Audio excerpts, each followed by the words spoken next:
Good morning. ഇനി നമുക്ക് queen of പെൻഡക്കേഴ്സിൻ്റെ energies ആണ്.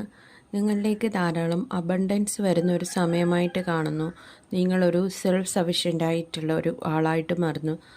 ലേഡീസ് ആണെങ്കിലും ജെൻസ് ആണെങ്കിലും നിങ്ങളൊരു സെൽഫ് സഫിഷ്യൻ്റ് ആയിട്ടുള്ള ഒരു വ്യക്തിയായിട്ട് മാറുന്നുണ്ട്. നിങ്ങൾക്ക് മറ്റുള്ളവരെ മാനേജ് ചെയ്യാനും നർച്ചർ ചെയ്യാനും സ്നേഹിക്കാനും ഒക്കെ പറ്റുന്ന ഒരു സമയമാണ്.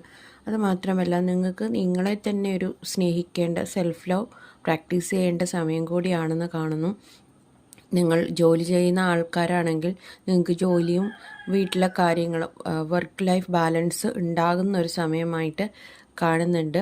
നിങ്ങൾ ജോലി ചെയ്ത് സമ്പാദിക്കുന്നു എന്നുള്ളത് മാത്രമല്ല, നിങ്ങൾക്കത് നല്ല മനസ്സോട് കൂടിയിട്ട് മറ്റുള്ളവർക്ക് ഷെയർ ചെയ്യാനും പറ്റുന്ന ഒരു സമയമായിട്ട് കാണുന്നുണ്ട്. നിങ്ങൾ ഇനിയും ഒരു ചാരിറ്റി അങ്ങനെയുള്ള കാര്യങ്ങൾ ചെയ്തു തുടങ്ങിയിട്ടില്ലാത്ത ആൾക്കാരാണെങ്കിൽ ചാരിറ്റിയൊക്കെ ഈ സമയം ചെയ്യാൻ നിങ്ങൾക്ക് വളരെയധികം അവസരമാണ് ഭഗവാനായിട്ട് കൊണ്ടുതരുന്നത്. Thank you. God bless U.